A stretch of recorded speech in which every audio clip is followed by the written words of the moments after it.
This one is Best Descendants ranked ultimate character tier list for the first Descendant. And I'm pretty sure that Valby is going to be up top. 100%, don't doubt it, all right? Even though she's not an ultimate. She's going to be up top, okay? Ever see that guy that plays piano during Modern Warfare missions? Are you talking about the Do? Because I know about the Do who does that stuff. I'm obsessed with the Do. I love the Do. One day I will go on Omegle and I will meet that man. Oh, too sharp. Not the Do. He does guitar, but he also does piano. I love the Do. Okay, let's go. Let's watch. It's Deltia from deltiasgaming.com. The first Descendant has launched and arrived, and I'm here to tell you what are the best and worst Descendant characters you can pick and why. The Do is in life. this video, I'm going to rank all of them based on gameplay experience playing them before and after the release. Oh, wait. So this is just an ultimate character tier list. It's not a tier list about characters that have ultimate versions. Okay, I changed my mind. Valby's going back. Of the game, including the 3 new ones. For those that don't know, there are 3 base game characters in the first Descendant. So you don't have to purchase anything, you don't have to unlock anything or do any quest.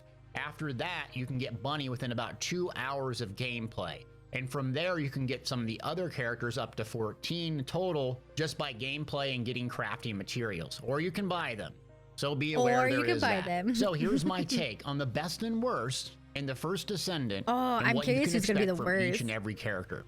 The weakest Descendant is up first. And someone I just got done saying how I hate this dude because his face scares me.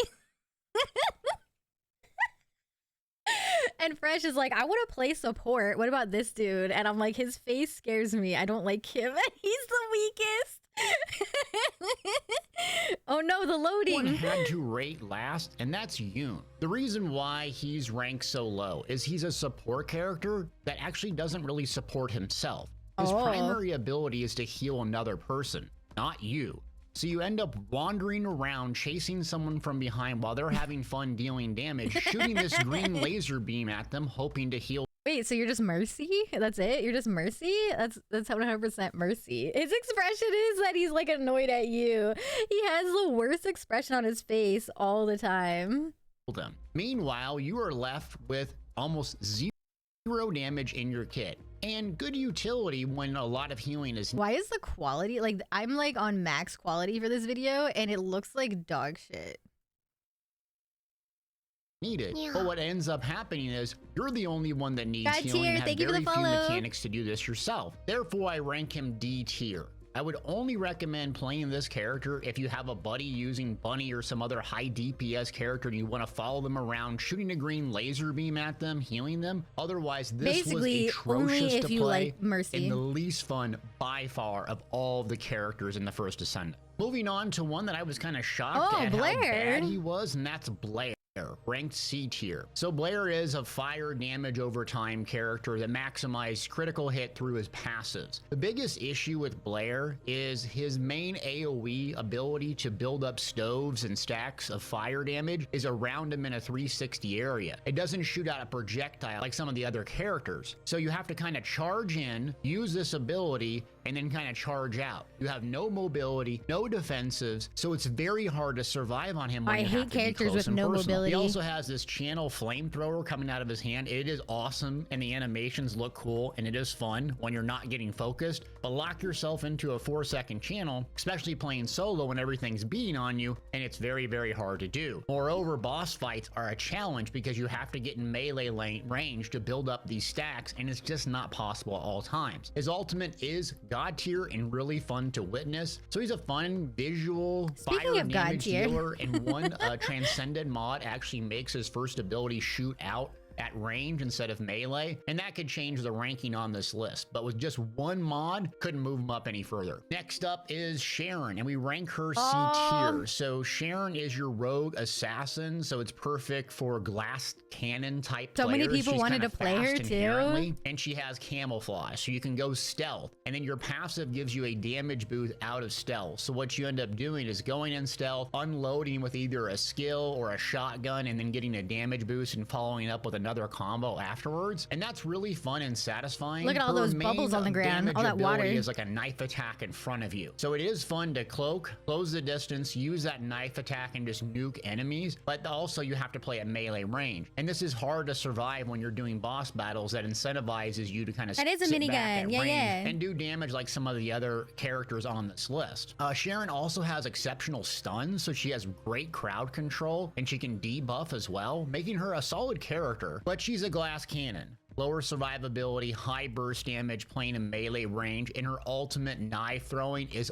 awesome. That is one of the big benefits to using her. Blast cannon characters, Sharon's gonna be your go-to. Otherwise, there's better choices on this list. Next up is Viessa and B- tier on our I'm list. surprised she made it to B. Viessa is a starting character, and she uses ice and status effects to do damage. So what's the strength of her is she can snare enemies, and she has a lot of when you watch a first Descendant video when the servers are down, so everyone thinks that you're actually playing the first Descendant. My bad. Unlike Blair, she shoots out her icicle and a projectile, so you don't have to be right on top of people to get those debuffs and to get that AoE damage, and that's a big strength of hers over Blair, and she's really fun.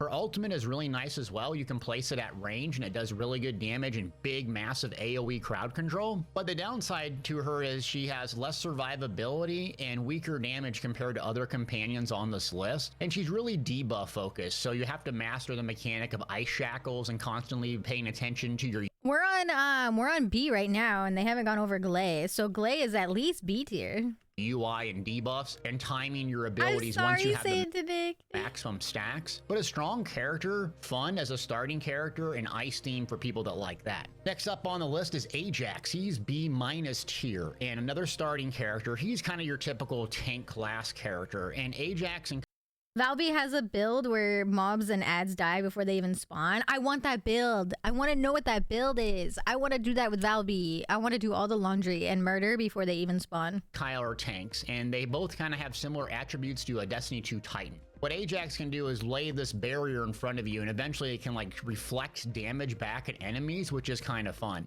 So he's built for survivability, and that's his main strength, building up this void energy, and then also he has some stuns and can jump down and do some AoE damage, but his damage is just so low. And he's very module dependent in order to make him more fun and more effective later at the game. But with the lowest damage, and he's not the best tank, that's Kyle. So it's hard to pick him later on in the end game if you like defense and survivability. But he is one of the best characters as a beginner because his survivability is high, and if you're new to the game and you're dying constantly, good character to start with or switch to. Next up is Jayber, and we rank him B tier. Oh, he made it to B. Him, he's balanced character. So he uses turrets, one for assault with damage, and then one that can... There is! They have all these cool names like Valby and Jayber and Gley and Freyna, and then there's Kyle and Bunny. Greg is an enemy, but then there's Kyle, the first Descendant. Isn't Greg just an enemy, right? Greg's just a boss. And heal, and that sounds nice. The issue with the turrets is it takes a while to summon them. So it's not instant, you click a button and it goes down. You have to point it, aim it, click a button. So you end up spending 1-2 seconds global cooldowns putting down this turret instead of just doing damage yourself. Jayber also doesn't have a whole lot of mobility, so you're kind of slow and you're clunky and just kind of putting these turrets down. What he does really well is solo or hard content where the gameplay is a bit slower, he's awesome. But if you're trying to keep up with Bunny or Valby or one of these other epic damage dealers, you're just left behind and they're killing everything while you're sitting there trying to get a turret down. You lay one turret down and then boom, they're gone and killing the next thing, and it's rinse and repeat. Honestly, so same. I feel like, okay, Jayber has to be amazing for the defense modes, right? Because, like, if you're doing defense mode where you're in one spot the whole time, you're not moving areas, then Jayber, I feel like, would be amazing because you just put your fucking turrets down and you're good to go. But in, like, dungeons where you're constantly moving, I can see him being annoying as shit. For his lower movement speed, lower damage, and dependency on turrets, he'd be a lot better character. But the way he is right now, kind of just B tier, and the babysitting of turrets constantly, and their duration being so low, makes him a lot less fun and effective than others on this list. Next, Bunny runs through them in the beginning, but then you get to, like, wave, like, what is it? Wave 12 is where things start to get really, really intense, and even Bunny can't keep up. It's really crazy at like that wave 12 plus. Next up is Lepic, and I rank him B+ tier. It's hard to rank him this low, but there's a better version of him, which I'll touch on a little bit later. He's just your simple basic soldier, one of the starting classes. He just chucks grenades, super fun, great to play at the beginning. He has some modules later on that make him absolutely god tier in damage, so late game I don't Lepic like Bunny that much very either. strong. And his passive is nice for a beginning player because you get a random chance when you're dead just to kind of survive, but that passive also kind of sucks for endgame players where you want something that does a debuff, more damage, more survivability, something that's effective at all times. Now, Lepic's ultimate shoots these like mortars out of your hand and is just absolutely god tier damage, and you can use a traction grenade to suck in enemies and nuke them all at once. The issue with the ultimate hand cannon thing is it takes like about 2 seconds for you to actually activate it and then shoot your weapon out. So you really have to time this properly. You can't just click it, you know, fire off a big nuke and then run off on your own. That 2-second delay can cause you to take a lot of damage while you're waiting to switch to doing a bunch of damage. So you got to be aware of that. If it weren't for his past, This guy just seems really generic to me. Like, the first Descendant has so many cool things. Like, Valby is all about her like water laundry skills. Bunny, even though she's not for me, her skills are really cool and flashy. You have Freyna, the poison lady. But this guy, this guy is just Soldier 75. He's like, he's so basic. He's just like guns and grenades. And it's like, there's so many games out there I could play that have a kit like this dude. And like this guy is just, this is like if all you want to do when you play First Ascendant is shoot things and throw grenades and you don't care about like anything else. It's just, it doesn't fit enough for me. passive, low mobility, module dependent, I'd rank him much higher. But there's a new character that plays very similar to him that does even more damage and more effective. Moving on is Gley. There you go, Gley's A-. She is probably the most unique character of all the Descendants because she doesn't have shields. Her complexity really holds her back. So what you do is you have 2 forms with her. One, frenzied, you're doing tons of damage, but you're not regenerating health. The non-frenzied form, you're not doing a whole lot of damage, it lowers damage, but you can regenerate health. You can also use skills to regenerate health as well. Yeah, so Amadude is at least balancing sucking life from yourself to do crazy damage and then dropping frenzy to survive. And it's very, very hard to get into this because I got the item to make Gley, so I'm gonna make her as soon as possible because like she is probably, so I'm a Valby main. I'm going to play Bunny only because of the Battle Pass challenge and I have to. But other than Valby, Gley and Freyna are probably the other 2 that I'm like the most interested in. as soon as you start taking pressure, you have to do a couple mechanics just to even survive, where everyone else has shields that can just run away. Yeah, one of the seasonal challenges for the Battle Pass is to get level 20 with Bunny. Recover, get back in the fray. But the stats that you can get with Gley, the amount of damage you can get in boss melting material is staggering. You hear how much he's like praising Gley right now? He's like saying Gley is amazing. But you notice that he hasn't talked about Valby yet, which means Valby is better than Gley. High risk, high reward, with low mobility, but in the right hands, she will absolutely melt. Max level is 40. Next up is another A-tier character, and that's Enzo. He's one of the new characters, and he's probably the strongest hybrid support character you could have. Oh, here you go, really support. Group-oriented. So the reason we rank him A tier is obviously his damage is going to be a bit lower, but unlike Yujin, he can heal himself and be very, very survivable while doing moderate damage. The best part about him is his passive boosts ammo capacity, and his active skill that you can spam frequently gives ammo. So your heavy ammo, your highest damage dealing special weapons, you can drop this constantly and just maintain ammo for you and your party.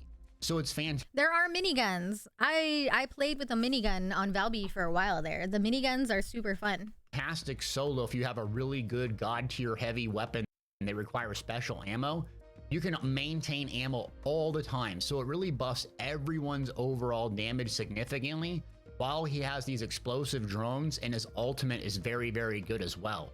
He is just a balanced character that is actually a lot of fun. There are so many bunnies in Albion, true. You can really feel the impact when he's playing in your group or you're playing with him. It just helps everyone around you, and you're not nearly as squishy. Moving on to another A tier character, and that's Freyna. Freyna. We also rate her as A tier. She is poison damage over time. She is one of the strongest damage over time builds in the game, inflicting poison with her abilities, and her best strength is just doing crazy sustained damage. I'm very curious about playing her overall, and really good damage, whether it's AoE or single target. Sustaining those poison ticks just constantly tick down those enemies. There are also specific ultimate weapons and specific mods really designed to capitalize on this poison damage, so later on at the end of the game you can really lean into this and do great damage. She's a little bit weaker in terms of survivability than others due to her low mobility, and also a lot of her abilities are AoE based and not necessarily single target based. And status effects. So her passive is going to reward you for the more enemies that you have poisoned or toxin. Meaning if you're doing just a single target boss fight, you're not going to have nearly the amount of passive boost. I think it's up to 45% damage for toxic skills than a single target boss fight. If it weren't for that, we'd rate her higher. Great character overall, and if you love pure dot classes, this is for you. Moving on to Essimo, A+ tier. So I don't even know who this dude is. Him this high is he's very similar to Lepic, but a little bit more damage. You can stack a bunch of explosives and then yeah, wait, them. is this a guy? Is this a guy where when you look at his page in the first Descendant and he just starts sniffing his armpits? Is that him? Is he Armpit Man? You go to look at his description and he just goes and sniffs his own armpit, and I'm like, why? Yes, this is exactly how I remember him. When you want to. Also, his explosives are sticky, so you can chuck it and it sticks to an actual target versus kind of blowing up when it touches on impact. He also has a landmine, so he can chuck that, put people into choke points, and then boom. His ultimate is a pro and a con. So it charges forward, blows up, it's absolutely massive nuke. The only downside is it's not that effective against bosses. Damn, because his game luckily you're not going lagged to Rambo in and charge this huge boss Oh my gosh, Chris. He's fucking Bakugo. Oh my gosh. and one-shot you once you get into melee range. So he's a little bit squishier than other characters that have higher survivability. But overall, if you love explosives, if you love just simple, easy grenade builds, this is your character. Moving on to S tier and Kyle. Kyle, your time has come. Fucking Kyle is an S tier. S- tier on Kyle. Rank S- tier. So he fulfills the role of a tank, and he plays almost identical to a Destiny 2 Thunder Crash Titan. I don't know how they got away with it, but your ultimate is literally a Thunder Crash, and it feels really good. What's interesting about him is you have this big barrier, and unlike Ajax, who sets it down, you hold it up. And you have this unique mechanic where you're building he is like the Reinhardt. magnetic force, and that's your resource, not MP. So you have to actually build it up with this barrier and this shoulder charge, and once you get it built up, you can activate it. Instead of consuming shields, you'll consume your magnetic force. Based on the amount of damage that you absorb, you can explode out doing AoE damage. So where Ajax really doesn't have crazy high damage, Kyle does due to his ultimate and that explosive ability that absorbs and sucks up damage. So you fulfill a great role as a tank. You can use that shoulder charge to gap close and stun enemies, and you can do really good damage. Fun, looks cool. But not everyone's gonna love to play a tank. People are gonna want to play, you know, just as much damage as possible. And this is more of an in-game, late-game character, something that you're gonna have to earn and not base game. So that's why we keep him a little bit lower on this list. Is that his ult where he like flies up into the air and slams down? That's a really cool looking move. See, this is what I mean. The difference between fucking Kyle and the other dude, like the Soldier 75 dude, is like that dude was boring as shit. This dude is a tank and he fucking flies up in the sky and like slams down and he's all about gravity and shit. Like it's just such a huge difference. Moving on to what I think is the 76, second best, I don't care. He's Valby boring. S tier. So Valby all around is just fantastic. She's not top. Did this motherfucker put Bunny above Valby? This motherfucker put Bunny above Valby. His tier list sucks. Garbage tier list. garbage. Fantastic. She's AoE damage dealer who uses water Riot. abilities. We rioting. So Fuck dots. you. She has great mobility. She does great damage. She covers the entire area in water, which is super annoying for the enemies. She can teleport. Wait, who's left? We have we have Bunny. Who else is left other than Bunny? He's a fucking Valby hater. You should all go. No, don't go harass him. But fuck you. It's literally just Bunny, you piece of shit. And stun a bunch of enemies, which is very, very helpful. Okay, thank you. She's extremely See, his tier list sucks so much that it keeps loading. balanced and feels like a little bit more survivable. Yeah, see, this is how shitty your tier list is. The issue is she's weaker on boss fights. Her ultimate isn't necessarily the best. No, she you're pulls out wrong. this huge water Bunny's cannon, not better. really good for ad clear, but when you get to the boss fights, it's just not as good as Bunny's. And she's relying on this puddle all the time. You have to put it down and also get inside of it so your MP How is she weaker on boss fights? What? cost is lowered, and her AoE is fantastic, but Bunny's is just a little bit stronger.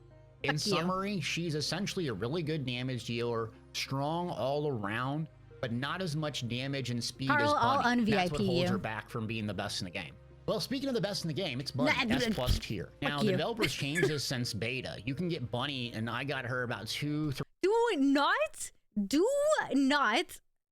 not call Valby's fucking skill a snail trail, Jubles. Don't you dare! Don't you dare call it a fucking snail trail! 3 hours of playing, and then I got her really good weapon, Thunder Cage submachine gun, designed just for her within another hour of playing. So I wouldn't necessarily purchase her right away. Just play the game for 2-3 hours and you should be able to unlock her. What makes her the best is speed and damage. She has insane AoE. So what you do with Bunny is you use Charge of Light to speed ahead. It uses your MP, kind of like your magic resource, and it builds up this electric meter below. Once that electric meter is built up, then you can use a couple of different skills, like Lightning Emission, which is huge AoE while you're running around. You can use Thrill Bomb, which is kind of like a... I think this guy just likes Bunny's butt. I think he put Bunny above Valby because he likes Bunny's butt. That's it. Fuck you. a grenade in the air that targets a bunch of characters. And the best is Maximum Power. This is a channel that just absolutely melts bosses. So you go from charging around, constantly moving, to using your abilities, rinse and repeat. Valby has a nice Bunny butt right, too. You're constantly moving the entire time. Another great thing about Bunny is once your electricity is built up, you can jump and then hit your melee while you're in the air and get another AoE damage ability. And that's why she's so strong, is she has AoE and really good single target, making her balance for every single thing in the game. Plus you can get her right away. There's a weapon built for her and also Transcendent mod. One of the mods actually changes Charge of Light to regenerate shields and lowers your electricity that you build up. So you can actually complement one of the weaker points of Bunny, which is her survivability. As you're playing in melee range, you're zipping around, you really have to be locked into your shields and doing damage constantly just to basically avoid any incoming damage. Bunny is just absolutely makes this game so much fun. You're zipping around, huge AoE damage. You're using Emperor Palpatine maximum power to beam. Oh, that's why he just wants to be in fucking Star Wars. That's why he likes Bunny better. Bunny's ultimate skin? Gwat. Valby is gonna have an ultimate skin. They said Valby is gonna have an ultimate skin. Thank you for the resub. The very next update, Valby gets ultimate form. All right. This dude just wants to be fucking in Star Wars with a butt. Down targets. And she's free if you just play for a little bit. So I hope this helped you pick a character that you like. I'm really enjoying the game. And yeah, it is heavily monetized, so be aware of that. I have a creator code if you're one of those and wants to buy things. I'll link in the description below. I do get a little kickback if you want to help support this channel. I got links and descriptions for all the builds that we use for all these characters tested. I don't trust your builds because you put Bunny above Valby. Just kidding. Maybe. I don't know. Freyna was A tier. Yeah.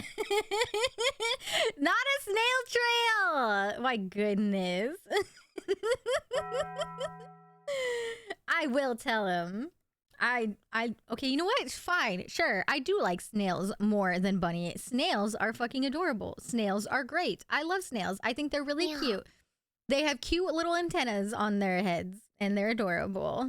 Thick Rick, thank you for the follow. Welcome in. I'm upset. It's okay. I bet you anything that Bunny is eventually gonna get nerfed. Like, I don't doubt it at all. I think Bunny's gonna get nerfed eventually. I think they're gonna probably buff some of the ones that are like are lower, and I think Bunny's gonna get nerfed a bit. Don't nerf my buddy. My buddy, your buddy is that Bunny combined with butt. No, I like Valby. Valby's my girl. How can they nerf paid characters? But it's not paid. This is not a paid character. Like, it's not paid. You do realize that you can unlock every single character in the first Descendant without paying, right? The only thing you cannot get with paying, or that you can't get by grinding and you have to pay for, are skins, or specific skins. That's it. That's it. Otherwise, you don't have to pay for shit if you don't want to. This game is very heavily monetized. Yes, yes, yes. Like, no doubt about it. But a lot of it is so optional. A lot of it is just like, I'm impatient, so I'm going to just buy it. But otherwise, you can grind everything out. So I don't want to hear people say that you have to pay for it, because you don't. No.